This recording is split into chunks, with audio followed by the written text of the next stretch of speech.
Les entreprises aujourd'hui aussi, il faut voir qu'elles travaillent beaucoup en silo. C'est la source principale du chaos. Chacun refait les fichiers dans son coin. C'est du time to market. Qu'est-ce que ça représente comme opportunité de chiffre d'affaires perdu? La qualité de la donnée produit, elle se mesure.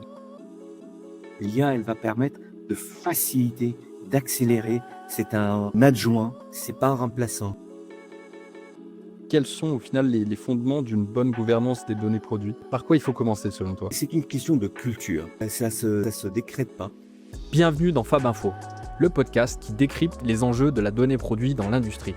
À chaque épisode, on donne la parole à celles et ceux qui vivent la réalité du terrain. Fabricants, distributeurs et experts. On parle format, PIM, e-commerce, relations clients et transformation digitale. L'objectif? Comprendre comment la donnée devient un levier de croissance, de différenciation et surtout de vente. Je suis Lucas et je suis Paul et ensemble, on vous emmène dans les coulisses de la donnée produit. Fab Info, là où les données deviennent des ventes. Bonjour à tous et merci de nous rejoindre sur ce podcast en compagnie de Nadim Wardé. Aujourd'hui, on va parler de la gestion et de la structuration des données produits. Comment est-ce qu'on passe du chaos au contrôle? Je m'appelle Paul Francin, je suis responsable marketing chez Daiteo et c'est avec plaisir que je vous accueille pour cet épisode de podcast. Nadim, bonjour à toi. Merci de participer à ce contenu. Donc toi, tu accompagnes depuis plus de 25 ans des entreprises sur leurs problématiques de données produits. Comment on arrive à en devenir un expert dans ce domaine? Qu'est-ce que c'est un peu ton parcours? Alors, bonjour Paul, bonjour tout le monde et merci Paul pour cette opportunité d'échanger et de passer un peu de cette passion pour la data produit. Donc effectivement, ça fait un bon bout de temps que je suis là-dedans. Depuis 10 ans, bientôt plus de 10 ans, je suis à mon propre compte où j'accompagne les entreprises depuis leur projet de conception, de dire j'ai un besoin, comment le définir, en passant par la définition du modèle de données, des processus, de l'appel d'offres et jusqu'à la mise en œuvre, jusqu'à l'accompagnement et la mise en œuvre de la solution il s'agit effectivement il s'agit de veiller à la cohérence par rapport à ce qui aurait été défini. Au préalable, moi, j'ai commencé ma carrière en Suisse dans le retail, où j'ai démarré avec une double casquette. À l'époque, je suis arrivé, c'est comme ça que je suis tombé un peu comme comme Obélix dedans. On m'a donné une double casquette d'acheteur et de créer la première base de données de l'entreprise en termes de produits. On avait un besoin là-dessus, et c'est quelque chose que je trouvais passionnant parce que effectivement, ça impactait toute l'organisation de l'entreprise. Je trouvais que c'était une très, très belle expérience. Le monde du retail, c'était une très, très belle expérience. Et après un passage sur un cabinet de conseil, j'ai cofondé ici avec Emmanuel Hausermann à Genève la société Equadis, qu'on a menée, qui est aujourd'hui un des leaders dans le monde des échanges DSN pour la fiche produit dans le monde GS1. Et après donc voilà, et après un passage aussi de 3 ans au sein d'un grand éditeur de solutions de MDM en Europe, où j'étais responsable un peu de l'accompagnement des équipes vente sur la partie vente de solutions de type MDM, data quality. C'est là où j'ai vu ce besoin émerger. Je voyais les entreprises aller un peu dans tous les sens et qui investissaient dans des solutions alors qu'elle n'était pas du tout prête à les gérer, à les gérer. Ce que j'ai envie de dire, c'est comme si on achetait une voiture. C'est comme si les entreprises achetaient une voiture sans avoir le permis de conduire, sans avoir planifié est-ce que j'ai un chargeur, j'ai une voiture électrique, est-ce que j'ai le garage, j'ai de quoi la charger, qu'est-ce que je fais, etc. Je vais beaucoup parler de la comparaison avec la voiture au fur et à mesure de notre entretien là-dessus. Voilà. Très bien, parfait. Merci beaucoup pour cette introduction. Ouais, tu l'as dit, tu as mentionné l'importance des données produits, hein. J'imagine que ce soit pour les grands groupes comme les TPE, les PME. Et beaucoup de ces entreprises, elles peinent encore et encore aujourd'hui à bien les gérer. À ton avis, pourquoi ce sujet il reste autant complexe et pourquoi autant d'organisations sont encore dans le chaos au niveau de leur structuration des données produits? Alors, et effectivement, c'est un très bon point. Pourquoi? Et c'est une des questions. Il y a plusieurs raisons en fait. Il faut voir d'où elles viennent. Elles viennent souvent sur la structure de la donnée produit. Au début, c'était quelques personnes qui le géraient d'un point de vue administratif, supply chain, logistique, parce qu'il fallait informer les clients de dire comment que ça se passait. Et petit à petit, il y a eu de nouveaux besoins qui sont venus se greffer. Donc, on va dire les données marketing, les données techniques du produit, quel que soit. Si on parle d'un produit alimentaire, on va parler des données nutritionnelles, allergènes. Si on parle d'autres données du type moquette, de données techniques, on va avoir de plus en plus de données techniques qui sont venues se greffer là-dessus. Et à chaque fois, on aborde les choses par un prisme précis, sans prendre le recul de voir comment il faut faire, qui est responsable de quoi, sans définition du data owner, dans le vrai sens du terme, qui est le data owner, qui s'occupe de définir c'est quoi une donnée, c'est quoi la donnée, qui sont les data stewards, qu'est-ce qui s'occupe de compléter, de saisir cette donnée au fur et à mesure lors de son cycle de vie dans l'entreprise. Et tout récemment, ben, on voit que maintenant, il y a une nouvelle, avec la montée en puissance de nouvelles réglementations et de nouvelles normes, on voit que aussi, ça vient se rajouter on se dit, tiens, il y a de nouveaux besoins, on les prend par le bout de la lorgnette, on n'a pas nécessairement le recul de dire, réfléchir, de se dire, ah, on a des solutions, on fait quelque chose, on réfléchit. Au contraire, on continue d'empiler les logiciels, on continue de parler, d'avoir des solutions qui vont pas nécessairement se parler. On va mettre au milieu encore un traducteur. J'ai peut-être un libellé dans une des solutions, un libellé qui fait 30 caractères et dans l'autre, il fait 27 caractères. Et donc, de se dire comment je vais faire pour faire communiquer, pour transposer du 30 dans du 27. Donc, ça devient, on met en place, on crée encore de nouveaux attributs, ou on met en place un traducteur, on se dit, on coupe, ou on explique à une personne que en fait, tu vas saisir à jusqu'à 27, puis après cette personne, elle s'en va et on perd de la connaissance dans l'entreprise, ou on se dit, mais on ne sait plus pourquoi, au bout d'un certain temps, pourquoi on se limite à 27 sans que personne ne se rende compte, où il y a deux ou trois sachants uniquement dans une entreprise. Donc, c'est pour ça que cette donnée produit, elle reste chaotique, parce que aussi, on en reparlera aussi, parce qu'on n'arrive pas à mettre des euros en face ou de l'argent, de dire comment la valoriser, qu'est-ce que ça rapporte à l'entreprise. Ça aussi, c'est une des défis aujourd'hui de se dire combien ça me rapporte, qu'est-ce que ça rapporte. Et ça, c'est l'un des défis. On l'a vu dans le monde de la grande distribution, quand les industriels donnent de mauvaises données logistiques, il y a des pénalités. Donc là, on peut calculer effectivement rapidement une mauvaise donnée de qualité. On peut calculer l'erreur, on peut calculer la pénalité par la pénalité. Mais ensuite, une mauvaise donnée nutritionnelle, une mauvaise image, un mauvais libellé, ça, c'est pas grave, on laisse passer et ça continue comme dit, c'est le chaos le chaos de ces données, autour de ces données produits. Ça donc, on le voit en interne. Est-ce qu'il y a des signes aussi, en externe, c'est-à-dire sans avoir, de visibilité, du fonctionnement de l'entreprise? Est-ce qu'on peut le voir quand une entreprise a une base de données mal structurée? Et c'est quoi les symptômes? Tu vas pas trouver une fiche produit complète quand tu vas aller sur le site web du distributeur ou même de l'entreprise parfois elle-même. Quand tu voudras comparer deux produits, quand tu voudras aller sur des marketplaces, tu vas trouver des données incomplètes, incohérentes. D'un côté, on va te donner une information, sur un autre site, on va peut-être te donner une autre information.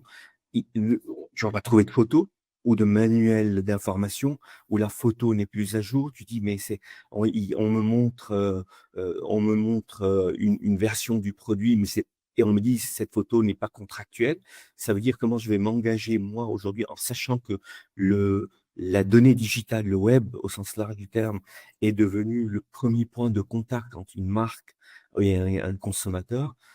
Comment créer de la confiance quand des fois je peux trouver en dessous de la photo, cette donnée-là n'est pas, la photo n'est pas contractuelle, ben à ce moment-là, moi aussi je suis pas contraint, je vais pas contracter avec vous, un achat, je vais pas contracter l'achat. Donc, on le voit tout de suite sur cette qualité d'information disparates, incomplètes. Euh, des fois, des fois, on va sur le site d'un distributeur, données à compléter, on le voit. Il y a sur un distributeur, il y a le libellé des produits, données à compléter. Voilà, il y a plusieurs signes et ça fait fuir. Et ce que personne n'arrive à comprendre, c'est que dans ce cycle de vie, l'entreprise dépense beaucoup d'argent pour faire venir le consommateur sur son produit. Elle va dépenser beaucoup d'argent sur l'acte d'achat, ce fameux acte d'achat, de dire comment je vais payer, sur le transport, s'assurer que le transport se passe bien, que la logistique se passe bien, que le déballage du produit ou la réception du produit se passe bien.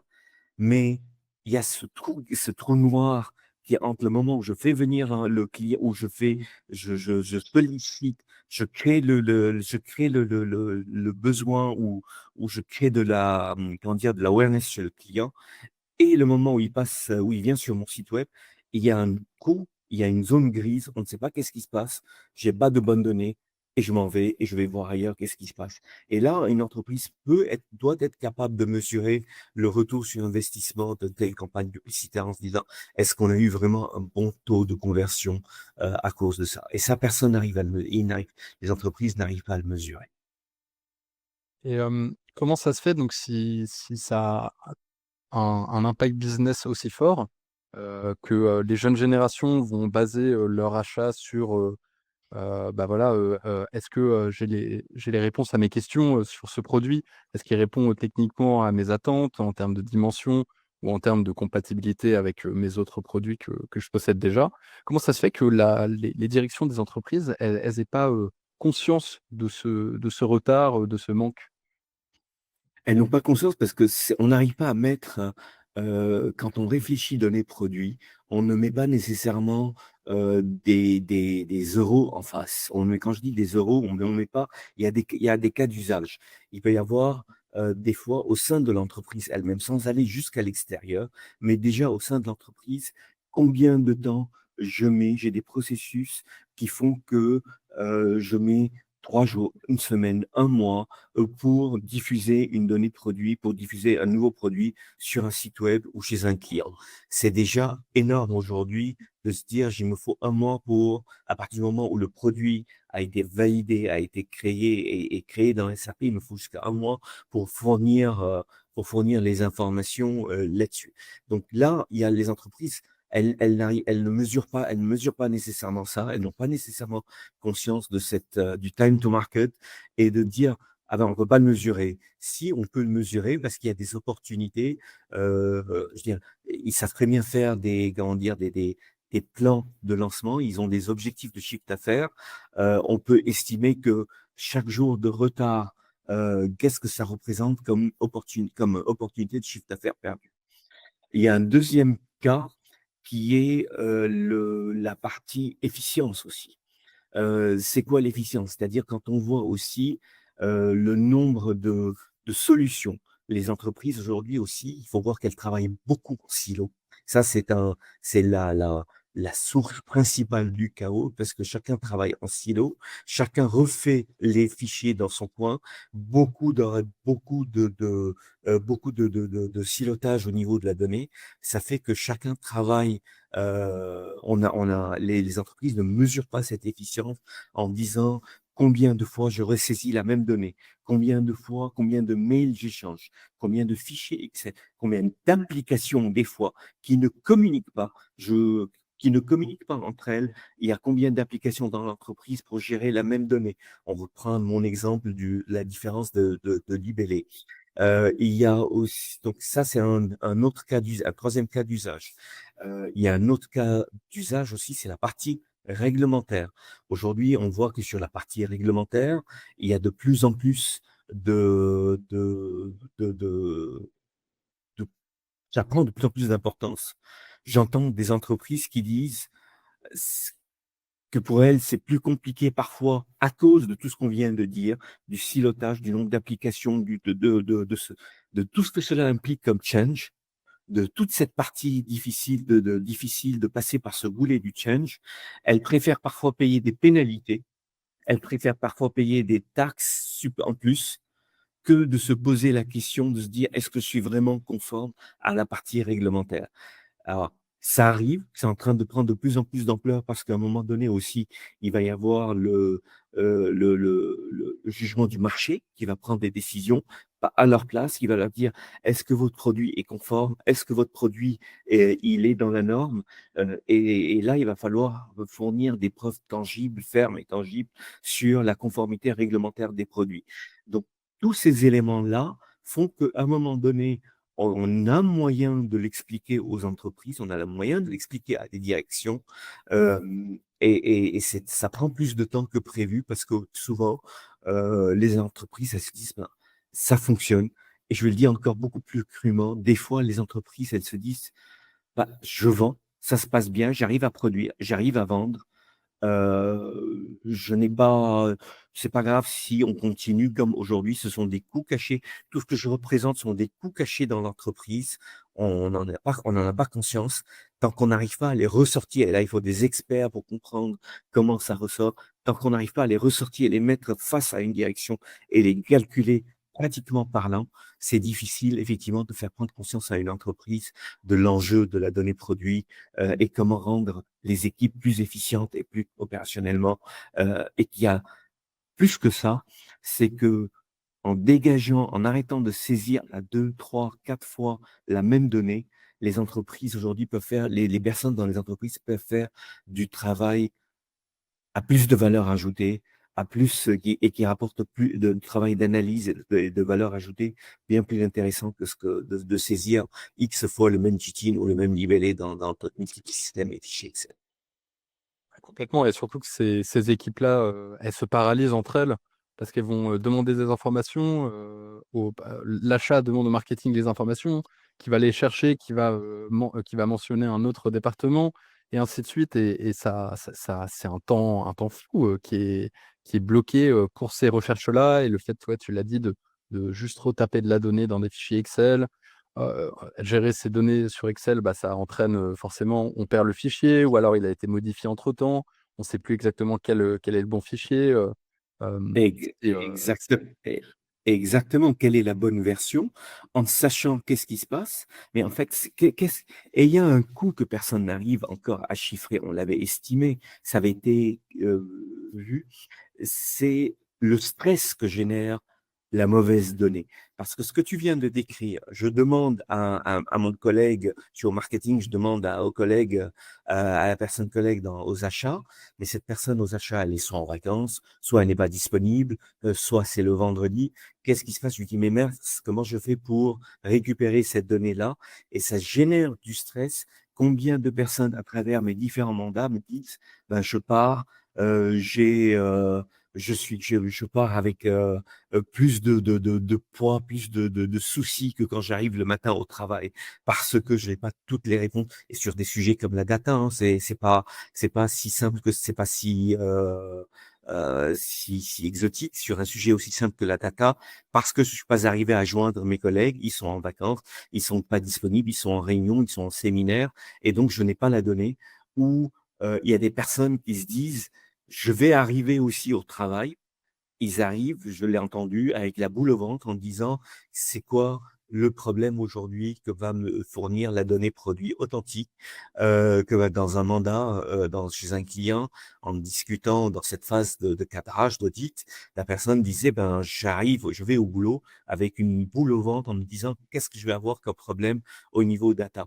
Et ça, c'est aujourd'hui malheureusement de directions d'entreprise, ce sont des coûts cachés, ce sont des coûts, que l'on fait passer parce qu'ils sont moins frontaux que de dire: «J'ai perdu, heu une palette», ou «Un client n'est pas satisfait». On peut calculer, un client n'est pas satisfait, il va communiquer sur les réseaux sociaux. Là, ici, les collaborateurs, eux, ils ne vont pas communiquer sur les réseaux sociaux. J'en qui sont payés, excusez-moi Paul, mais c'est la réalité. On va dire, elles sont payées pour, donc Yarka, ce sont des coûts cachés, ce sont vraiment des coûts cachés. Les entreprises, et là, je le dis, c'est mon motto, il faut que les entreprises arrivent à traiter la donnée produit comme elles traitent le produit en lui-même. C'est quand elles ont un souci avec un produit, ben, elles calculent tout de suite le coût. Elles savent, j'ai produit, elles connaissent leur coût de revient, elles connaissent le prix de vente, elles connaissent l'opportunité qui a été perdue, elles savent mettre en place toute la structure de gouvernance il y a des comités qualité, il y a de l'organisation qualité, il y a de l'organisation de production pour dire qu'est-ce qu'on fait, qu'est-ce qu'on fait de ce produit, est-ce qu'il faut le jeter ou il faut le brader ou quoi que ce soit. Mais là, ils ont calculé. Pour la donnée produit, et là, ils sont pas capables de calculer, peu d'entreprises sont capables de dire qu'est-ce que ça m'a coûté à la fin de la journée. Ah, et alors que un si on perd une palette, là, on va pouvoir connaître le coût, si, il y a une sortie d'usine qui se passe mal, là, on peut le savoir directement, alors que c'est sûr que ça implique, plus d'études, au niveau des données produits. Tout à On fait. a on a on a bien parlé du chaos. Je pense que peut-être que certains auditeurs se reconnaissent, ou reconnaissent leur entreprise dans les symptômes qu'on a mentionnés. Peut-être qu'on peut parler maintenant un peu des soins. Qu'est-ce qu'on peut apporter, et quels sont au final les fondements d'une bonne gouvernance des données produits? Qu'est-ce que par quoi il faut commencer selon toi? Alors, il y a c'est une question de culture. Là, ça se décrète pas. La culture de la donnée dans l'entreprise. Au même titre qu'une entreprise est fière de ses produits, des produits qu'elle vend, qu'elle met sur le marché, qu'elle importe. Je veux dire, j'ai passé dans beaucoup d'entreprises, je voyais les gens, les personnes très fières, très contentes des produits. Ah, on a tel produit, etc. Il est beau, c'est le meilleur du monde. Je vois que quand il y a des soucis de qualité de données, quand il y a un client qui n'est pas satisfait, on va essayer d'y pallier d'une manière ou d'une autre. On va demander à l'assistant toute seule dans son coin ou le commercial de pallier à ce problème-là. Quand il y a un souci de produit, ça remonte au comité de direction, il y a une cellule de gouvernance, il y a des plans de qualité, il y a plein de classeurs qui sont mis, des fois l'entreprise est certifiée ISO, comme quoi elle garantit la qualité de la donnée, la qualité de son produit. Ça, on ne le trouve pas encore dans les entreprises, au niveau de la donnée produit. Souvent, j'entends il faut mettre en place un comité de gouvernance, de la gouvernance. Ça ne se décrète pas. La gouvernance ne se décrète pas. C'est pas quelque chose où on se dit, bah, tiens, je démarre, demain matin, je vais mettre en place. Ce n'est pas un projet. La gouvernance n'est pas un projet. C'est qu'il y a un projet, ça a une date de début, une date de fin, ça a comment dire, ça a un budget. Une gouvernance, c'est comme pour les produits, une gouvernance de la donnée, une gouvernance de la donnée en fait pour objectif de pérenniser, de mettre en place toute l'organisation, toute l'infrastructure pour, pour assurer une qualité de la donnée et la pérenniser. Ça ne se décrète pas. C'est une culture qui vient au fur et à mesure et on apprend.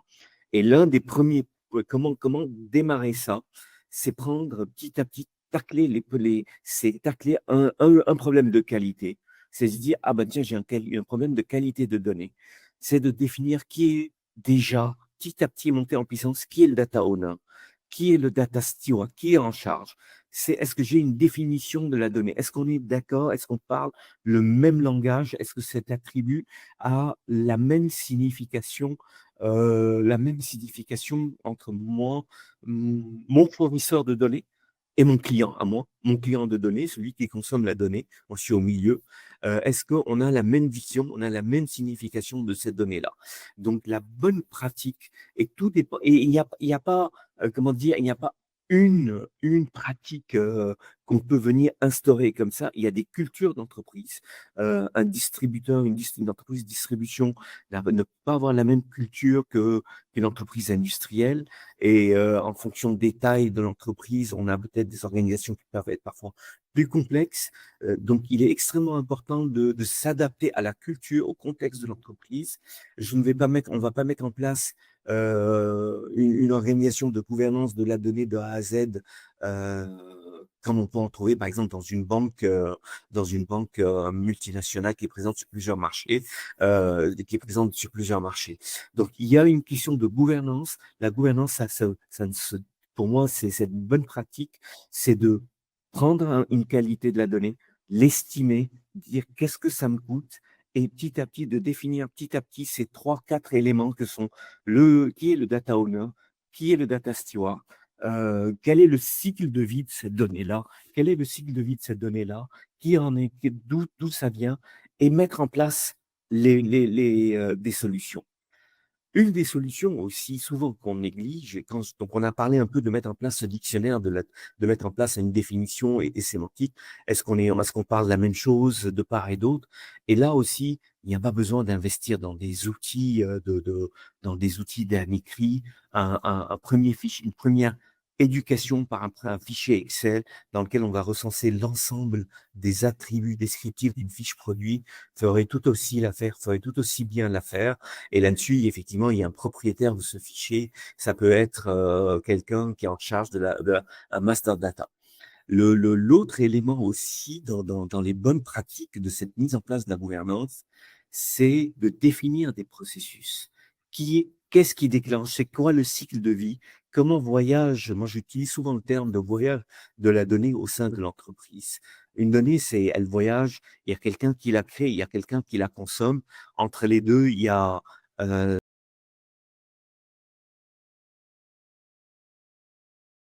à une autre, si je puis dire, on la manipule.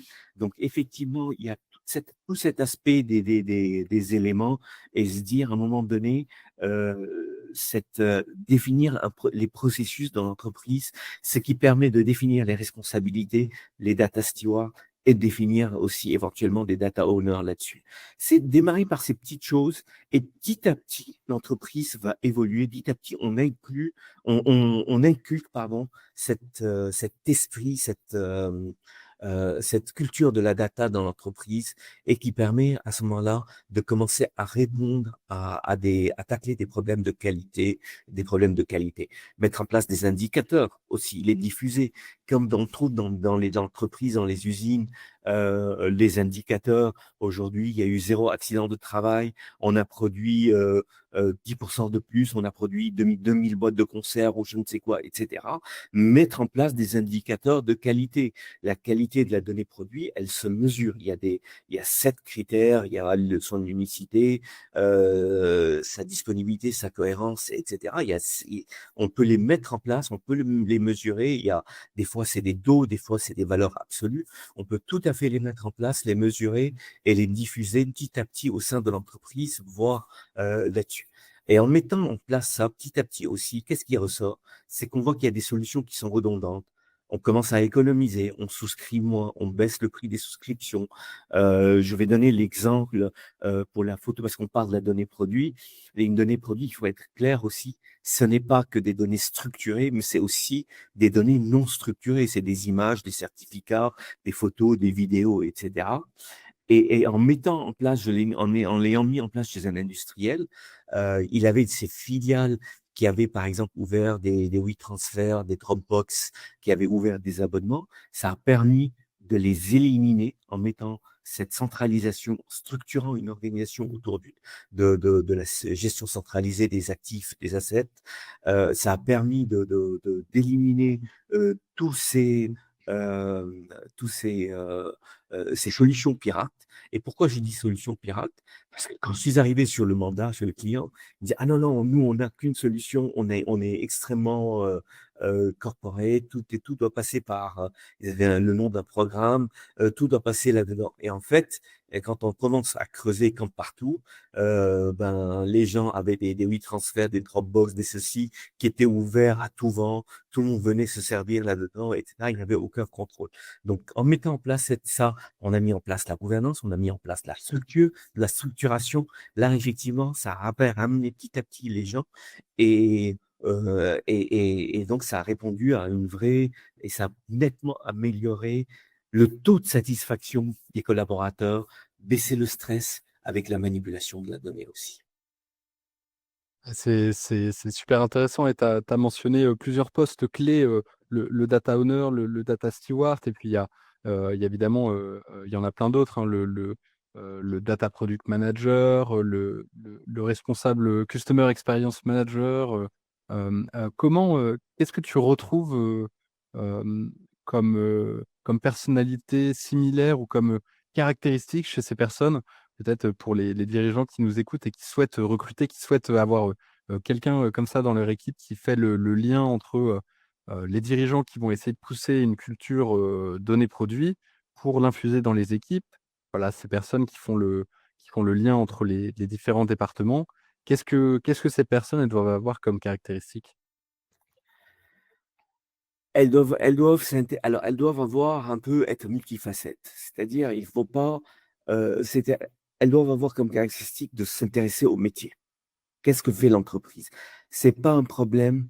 Je connais un projet où tout le projet a été vu par l'IT et le métier était pas impliqué et c'était problématique parce que le métier demandait, on le challengeait pas, l'IT faisait et à un moment donné, l'IT s'est retrouvé un peu pris en porte-à-faux. Donc, ces personnes-là, elles vont être garantes du bon fonctionnement de l'entreprise, c'est-à-dire qu'elles vont avoir aussi une orientation métier, être conscientes de savoir, est-ce que mon consommateur de données, mon client, est-ce que moi je suis, parce que je suis, quand on dit, il faut avoir aussi cette logique de service de service et de fournisseur et de consommateur de données. Donc, savoir est-ce que mon consommateur de données, qu'il soit interne ou externe, est-ce qu'il est satisfait de la qualité que je lui fournis? Est-ce que je la lui fournis comme il le souhaite, en temps et en heure voulu? Il faut qu'il y ait déjà toute cette orientation métier, comprendre un peu sa première chose. La deuxième des choses, c'est aussi avoir cette appétence pour le fonctionnement, les process et l'organisation, parce que ça nécessite des fois de remettre en cause des, des habitudes, des fois en faisant déplacer une brique du point A vers un autre point, on peut faire gagner beaucoup plus de choses et d'éléments. Et il faut avoir aussi une très claire ouverture, acceptation de l'IT. C'est vrai que je dis c'est pas un projet IT, mais n'empêche qu'il y a une forte composante informatique, technologique, et il faut se dire, OK, j'accepte de mettre les mains dans le cambouis. Ce n'est pas qu'un sujet métier. Souvent aussi, après, on dit, j'entends parler l'IT dire, ah, mais c'est un sujet métier, de la data, c'est chez le métier, mais le métier, lui, il est, ah ben, après, ben, il y va comme il peut, il ouvre des fichiers Excel ou il souscrit à des solutions et on recrée le chaos. Et le métier dit, mais c'est pas un sujet, pour moi, c'est un sujet informatique, c'est pas un sujet, c'est pas chez moi. Il délègue ça à l'IT qui fait tout dans son coin. Et de nouveau, le métier se dit, mais je n'arrive pas à obtenir un taux de service correct de la part de l'IT et d'avoir et ils recréent de nouveau leur silo. Donc, l'enjeu, c'est d'avoir d'être à l'intersection de la compréhension vraiment du métier avec l'orientation client, de l'organisation et de l'efficience interne parce qu'il sait tout le temps, c'est un peu mettre en place, veiller à cette fluidité du voyage de la donnée et s'assurer que les solutions qui sont mises en place, ben, elles sont cohérentes, elles s'intègrent correctement. Il ne faut pas à chaque fois recréer, remettre en place ce que j'appelle des verrues, des Excel ou des transformateurs ou des traducteurs ou de je ne sais quoi entre deux solutions parce que à un moment donné, quelqu'un a fait un projet dans un coin puis après, on se dit, ah non, mais on a oublié à gauche, donc là, c'est vraiment à l'intersection de ces trois métiers avec une très, très forte culture vraiment c'est pas une culture de la data qu'il faut, mais une culture de l'efficience là-dessus, qui est demandée en première étape. J'ai l'impression aussi dans le choix des outils, si le l'IT ne consulte pas assez le métier, il y a le risque aussi que l'outil ne soit pas adopté au final et qu'il soit délaissé et puis qu'on en prenne un autre et qu'on rajoute, comme tu le disais, des briques au fur et à mesure parce qu'on se dit: «On répond à un besoin», mais au final, il n'est pas adopté par les équipes. Qu'est-ce que toi tu préconises pour améliorer justement cette adoption? Et il n'est ni adopté ni adapté. Sur les 2 ensemble. C'est ni adopté ni adapté. Mais effectivement, la première des préconisations où et là je le vis, c'est avant de se ruer. Souvent, j'entends parler combien ça coûte la solution. Je vais reprendre l'histoire de la voiture, l'exemple de la voiture. C'est le cas le plus parlant. C'est de dire, avant qu'on achète une voiture, il faut comprendre pourquoi, de quoi j'ai besoin. Est-ce que je veux faire de la ville? de la montagne, aller dans le désert, aller au pôle Nord? Est-ce que je veux transporter de la marchandise, des sacs de béton, des sacs de ciment? Est-ce que je vais emmener des enfants? Est-ce que je veux faire les deux ensemble? Est-ce que je veux tout faire? Je veux qu'elle résiste à une température de plus 50 et de moins 50. Est-ce que je veux qu'elle soit électrique? Donc, il va falloir vraiment définir tout son besoin, comment aujourd'hui les gens l'utilisent et en même temps aider à se projeter dans le futur. On va parler tout à l'heure d'un peu de l'IA. Donc, aujourd'hui, c'est devenu quelque chose d'extrêmement important. C'est aider aussi à se dire, dans toute cette phase d'identification des usages, des besoins métiers, savoir aussi anticiper dans cette phase d'élicitation, d'anticiper le besoin métier. Donc, il y a une composante marketing, quelque part, qui est très forte, c'est de se dire, de quoi a besoin mon métier, de quoi ont besoin, je vais venir aussi leur proposer des solutions. Parce que eux aussi, ils sont pris le nez dans le guidon de leurs affaires quotidiennes, ils vont pas nécessairement voir qu'est-ce qui se passe ailleurs, ils se disent, ils délèguent ça à l'IT.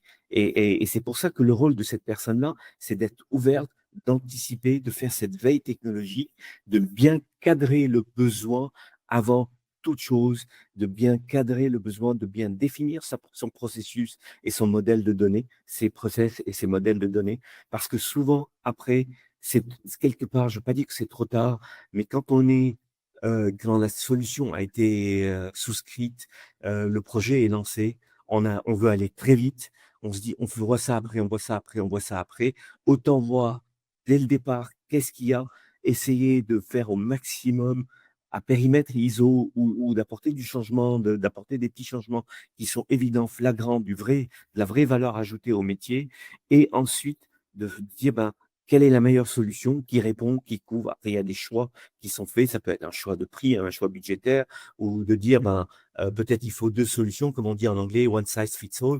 Je ne sais pas s'il y a une one size, il y a une solution qui peut répondre à tous les besoins que peut exprimer l'entreprise, ou des fois savoir dire, j'ai besoin peut-être de deux ou trois solutions en parallèle pour pouvoir répondre à un besoin de bout en bout. C'est de nouveau, je reprends mon cas du transport. Aujourd'hui, on voit, je prends la voiture pour aller, je la garde dans un parking. De là-bas, je reprends un bus. Je reprends ensuite, j'ai peut-être mon vélo, ma trottinette avec moi. Je continue une fois arrivé je continue un bout en bus, puis peut-être un bout en pied, un bout à vélo ou trottinette et un bout à pied. Donc, on voit aujourd'hui qu'avec ce transport multimodal, on retrouve la même chose un peu dans le monde de la data produit parce qu'on a de plus en plus de données produits. On est à 1200, 1600, voire 2000 données produits selon les cas. On a de plus en plus de systèmes qui consomment. Et il faut la diffuser sur différents canaux, systèmes, et qu'on ne maîtrise pas nécessairement. D'où le fait de vraiment bien anticiper tout ce qui se passe autour de cette donnée produit et pour pouvoir bien et choisir les bonnes solutions. Et choisir les bonnes solutions et qu'elles apportent vraiment de la valeur ajoutée. Parce que c'est pas au cours de projet que, ah mince, on se rend compte que la solution ne fait pas le job ou elle ne couvre pas une partie des besoins qui ont été exprimés. Mmh, et Ou tout vice ce que versa. tu as mentionné, c'est le rôle du consultant, c'est ça, d'avoir justement cette vision-là et d'apporter cette expérience et ce pas de recul, à prendre. Justement, est-ce que toi, tu peux nous partager un exemple de projet, d'accompagnement que tu as particulièrement réussi? Sans forcément mentionner l'entreprise, mais, voilà, qu'est-ce qui a fait la différence sur ce projet-là? Et il y a eu plusieurs. Ce qui a fait la différence, c'est que on a défini, on a défini les process. Premièrement, le besoin a été très clairement défini. Le client le demandait, le client, c'était quoi le besoin? Il y avait deux, trois éléments très contraignants. Ce qui a déjà, pour être très cash, éliminé un certain nombre de solutions qui, elles, tapaient à la porte et disaient: «Ouais, nous, on peut faire le job» et cetera. Mais dans la réalité, quand on a bien écrit le besoin, on se rend compte que, ben non, elles font pas le job. On a défini le modèle de données dès le départ.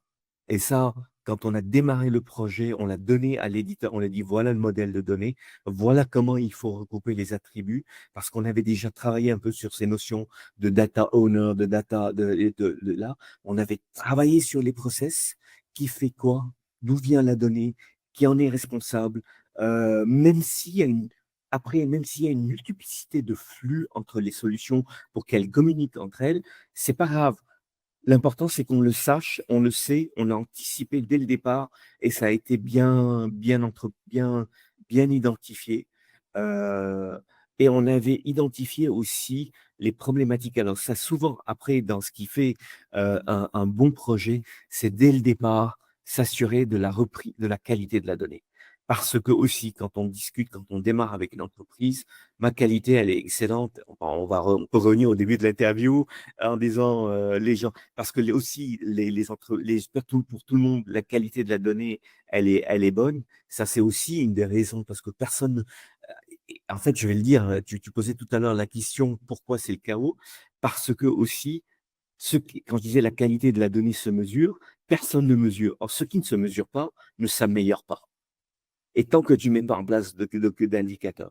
Donc, quand on a défini le modèle de données, quand on a défini tout ça, tu vois tes données réellement, qu'est-ce qui se passe, mais tu dis effectivement, j'ai des doublons, je ne sais pas qu'est-ce qui se passe, je crée 15 Non, mais on ne crée pas de doublons. Si, si, on se retrouve avec des doublons, on se retrouve avec des données qui manquent. On se retrouve avec des choses. Pourquoi on se retrouve avec des données qui manquent? Parce que dans le nouveau modèle de données, on se dit, il nous faut cette donnée-là, elle est obligatoire. Un GTIN, par exemple, est obligatoire.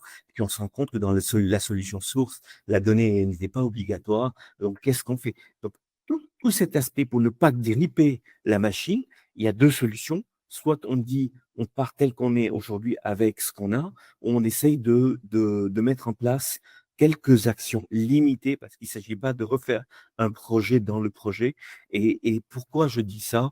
De limiter pour montrer la valeur ajoutée que ça apporte l'amélioration, mais aussi pour en faire entrer l'entreprise dans une culture, dans une culture de la qualité de la donnée, de dire j'améliore, je mets en place un plan d'amélioration, je mets un plan d'amélioration de la qualité de la donnée permanente, je reviens à ce que je disais, j'identifie mes données critiques, j'identifie quelles sont les données sur lesquelles je dois travailler et je mets en place des plans d'amélioration, comment je complète mes dimensions, comment je saisis un libellé, comment je retravaille mes libellés, etc., etc., etc.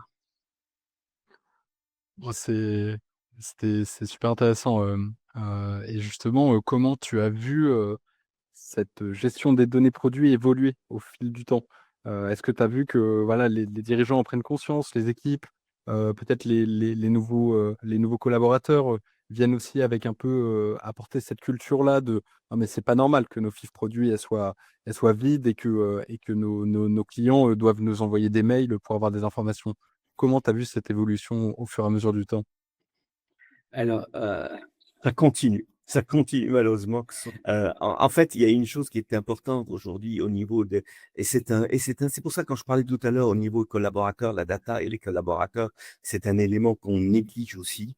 C'est un élément aussi d'attractivité d'une entreprise ou du moins, je ne veux pas dire d'attractivité parce ils vont peut-être pas nécessairement attirer des collaborateurs avec de la donnée ou des outils de données.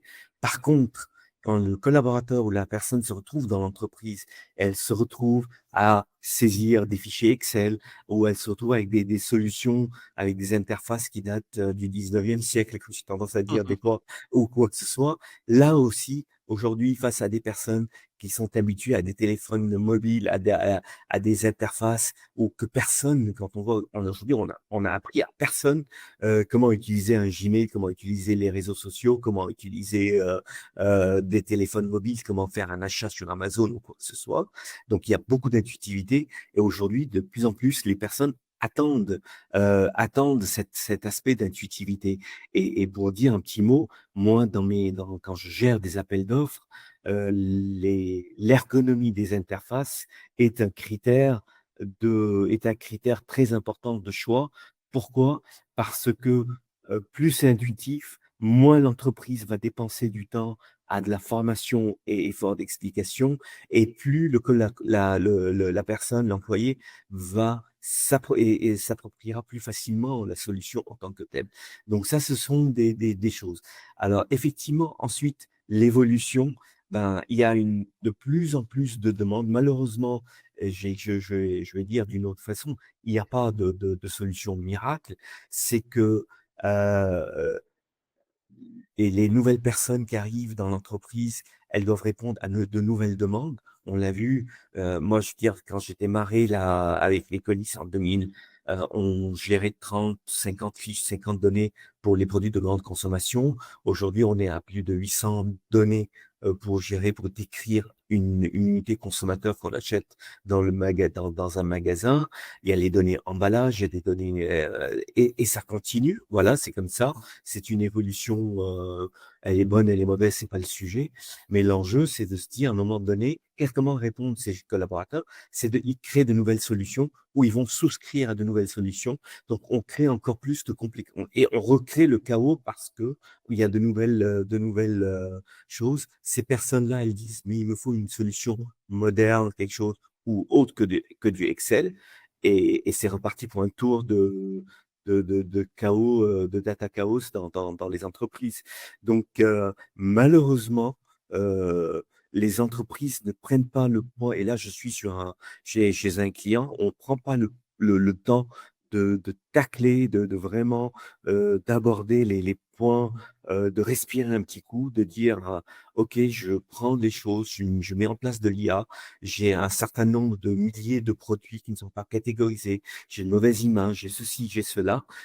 Mettons en place tout le plan d'amélioration pour tacler et corriger ces problèmes-là. Et tu vois un décalage entre les entreprises qui font du B2C et celles qui font du B2B? Est-ce il y en a une qui a un retard par rapport à l'autre? J'aurais envie de dire que peut-être le B2B a un peu de retard, est encore en retard là-dessus, mais il est en train de le rattraper. Le B2B est en train de le rattraper. Ils sont en train de prendre conscience. Pourquoi aussi? Parce que leurs acheteurs sont jeunes. Eux, ils se demandent de plus en plus de choses. Ils demandent des outils modernes de plus en plus. Ils ont de moins en moins envie de passer du temps à corriger, à saisir des fichiers Excel, des Fabrice et autres, etc. Donc, ils vont demander de plus en plus des choses. Le B2C, ça fait déjà un certain temps qu'il s'est engagé dans cette démarche sous la pression des distributeurs, où c'était un enjeu vraiment d'efficience depuis un certain temps. Et le B2B, ben, ils sont en train d'y venir aussi naturellement, parce que tout le monde se rend compte que, ben voilà, ça devient un enjeu. C'est en plus de la réglementation, ça devient un enjeu de compétitivité ça devient un enjeu de compétitivité pour le consommateur. Ouais, ouais, parce que, nous, on a une expérience d'achat, en tant que particulier qui est fluide, tu l'as dit, qui est intuitive et c'est vrai que les acheteurs B2B, s'ils n'ont pas, cette expérience-là, bah, ils passent aux concurrents ou alors, voilà, ils se passent de l'achat, complètement. Mais c'est vrai, nous, on le remarque aussi, c'est en train de changer et les entreprises du B2B, qui performent aujourd'hui et qui vont performer demain, sont celles qui se sont adaptées rapidement, qui proposent des données de bonne qualité et qui ont intégré, cette culture-là. Et des données complètes, parce qu'aujourd'hui, même toi, aujourd'hui, en tant que consommateur final, tu te lances dans un chantier chez toi, dans ton appartement, dans ta maison, tu vas dire, mais je vais repeindre un mur. Tu vas vouloir savoir d'où vient la peinture, toutes ses caractéristiques, est-ce qu'elle est respectueuse de l'environnement, pas respectueuse de l'environnement. Donc, tu attends que de ton distributeur qui te donne tous ces éléments, de l'artisan qui te donne ces éléments-là, si tu passes par un artisan. Donc, tu attends aussi que l'artisan récupère ces éléments-là, vienne te convaincre en disant, oui, tu fais confiance à l'artisan ou tu fais confiance à celui qui est en train de te vendre. Donc, effectivement, ils sont de plus en plus, ils doivent fournir cette information et de la manière la plus transparente, la plus intuitive possible au consommateur final. Ça devient, et plus c'est complexe et plus c'est pénible d'aller chercher, farfouiller l'information, euh, on revient à ce qu'on disait au début, moins tu as envie de passer du temps sur le site et tu vas chercher ailleurs. Ouais, tout à fait. Et si je prends l'exemple du secteur du bâtiment, aujourd'hui, il y a 10 ans, les échanges de données produits entre fabricants et distributeurs se faisaient via fichier Excel. Chaque distributeur avait son propre format et ça amenait, plein de complexité pour les fabricants qui devaient adapter leurs données à différents fichiers Excel. Donc, renommer les colonnes, adapter les libellés, et ça, c'est un temps qui est très long. Aujourd'hui, il y a le FAB10 qui vient standardiser ces échanges-là. Comment est-ce que tu vois le futur au niveau de ces standards, de ces échanges? Est-ce que on va continuer à pousser un standard en particulier, ou est-ce que tu vois une autre manière d'échanger nos données produits? Il y a les portails, par exemple, aussi, que les distributeurs utilisent pour récupérer les données produits des fabricants. Alors, on va avoir besoin des deux. Le standard, il apporte de l'efficience à l'entreprise, dans le sens qu'il permet de d'écrire d'une manière unique et de diffuser X fois la même donnée. Parce qu'aujourd'hui, rien n'empêche pour le distributeur d'avoir ses propres portails. Mais l'important, c'est que qu'il ait besoin qu'on ait un maximum de standards et de communs qui soient complétés. Et aujourd'hui, on a besoin de le compléter d'un coup et d'avoir, peut-être, il aura besoin d'un chouïa de plus, de quelques éléments de plus qui vont lui permettre de se différencier. Euh, c'est super important pour de multiples raisons. Pourquoi? Parce qu'aujourd'hui, ce standard va être un coût d'efficience. Même si, et quand je dis un standard, c'est pas nécessairement la même norme, la même chose, mais qu'au moins, quand on parle d'un libellé, on soit d'accord sur la taille du libellé, de sa signification. Quand on parle de dimension, qu'on parle des mêmes choses, qu'on parle des mêmes choses. Quand on parle de la description de la norme ETIM, qu'on parle de la même chose. Quand on parle d'un certain nombre d'éléments, qu'on parle la même chose. Après que l'un le veuille en format XML, en format Excel, en portrait, en paysage, ou qu'on le veuille d'une X manière, à mon avis, aujourd'hui, ça ne doit plus être un sujet. Aujourd'hui, des solutions comme Dacteo, vous savez très très bien le gérer, ça ne doit plus être un sujet pour une entreprise. Le sujet pour elle, c'est de se dire comment je vais faire pour fournir la bonne dimension, pour fournir la bonne donnée, pour fournir la cohérence de la donnée entre la cohérence de la donnée quand je dis mes dimensions sont temps, ma palette, le plan de planification, est-ce que tout ça c'est cohérent, est-ce que tout ça ça rentre dans un camion ou pas, etc. Donc tout ça, on est tout à fait capable aujourd'hui d'y répondre. La norme, on en a besoin. Pourquoi aussi c'est important? Qu'est-ce qui est en train de venir aujourd'hui? C'est un point qui est très important aussi de le souligner. Je lisais aujourd'hui, Amazon a mis en place un agent IA que tu alimentes avec tes propres critères. C'est-à-dire, je veux tel produit avec qui est ce critère A, B, C, D, E. Et lui, à ce moment-là, qu'est-ce qu'il va faire? Il va aller surveiller le marché. Tu peux même rentrer un prix et il va aller surveiller. Et quand il trouvera le produit qui correspond à tes critères qualitatifs, techniques, peu prix, il va venir te les soumettre. Donc, moi, comment dire, en tant que fournisseur, j'ai intérêt à fournir un maximum de données et d'où l'enjeu, effectivement, de les normer.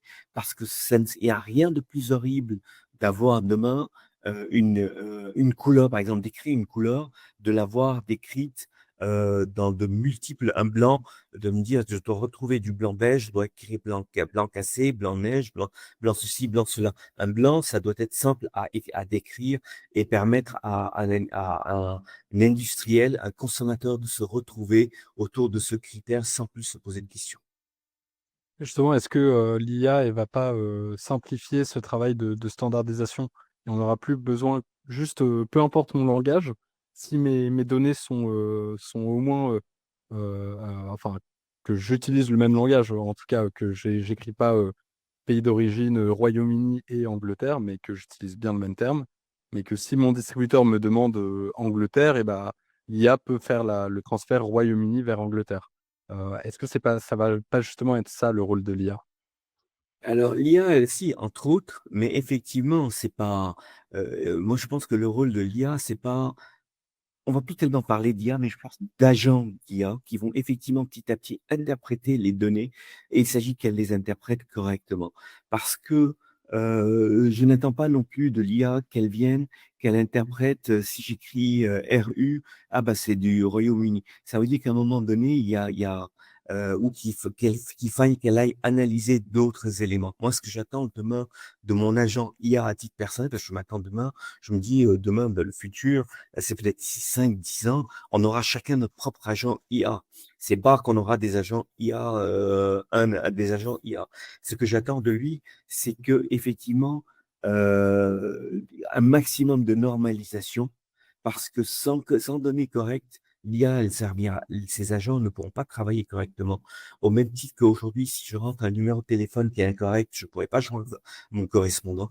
Et ça, c'est pas de l'IA, c'est vraiment de l'être humain. L'IA, elle va permettre de faciliter, d'accélérer. C'est un adjoint, c'est pas un remplaçant, c'est une aide, un adjoint, l'IA, à notre vie quotidienne demain, à la vie de tout le monde. Et c'est pas une solution en tant que telle. Oui, elle va pouvoir, je sais pas, IA de venir corriger au Royaume-Uni ou de faire en Grande-Bretagne, au Royaume-Uni ou je ne sais quoi. Ça ne sera pas, ça, c'est pas à l'IA de le faire. Il faut qu'on parle tous le même langage.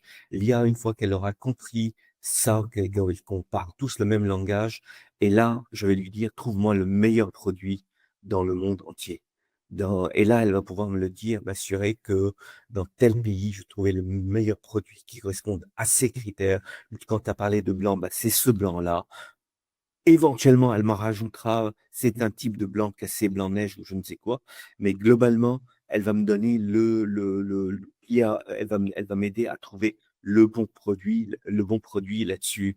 Mais ça ne va pas remplacer, ça ne doit pas remplacer l'être humain ou faire ouvrir la porte à des interprétations. C'est bien, bah, je pense que c'est un bon mot de la fin. On a presque 1 heure, d'échange, c'était vraiment, très intéressant. Merci à toi, Nadim. Est-ce que tu as peut-être un dernier mot à faire passer, un message, aux entreprises qui nous écoutent aujourd'hui? Prenez le temps de respirer quand vous lancez dans des projets data. Ayez des approches le plus globales. Là, je vois chez le cas, chez un client, autour d'un sujet print, il y a 3, 4 sujets. Chaque service prend son sujet. J'essaie un peu de reprendre, de dire peut-être on va prendre à un moment donné un détour, mais après, on reprendra le terme, on reprendra tout, on reprendra tous les besoins. Prenez quel que soit le sujet, il y a une vraie efficience et réfléchissez à vos collaborateurs, collaboratrices, parce que là aussi, la relation avec la data, leur relation avec la data, c'est extrêmement, ça les soulagerait d'avoir une solution euh, qui les aiderait, même avec de l'IA, qui faciliterait leur vie, même avec de l'IA. Et je pense que là, vous gagnerez en efficacité, et les entreprises gagneraient en efficience. Super. Merci beaucoup, Nadim. Merci, Merci beaucoup à aux toi, Paul. auditeurs qui nous ont écoutés jusqu'au bout et n'hésitez pas à découvrir nos autres contenus, directement, sur, votre plateforme d'écoute préférée. Merci, Merci Paul, Nadim. merci à tout le monde. Fab Info, là où les données deviennent des ventes.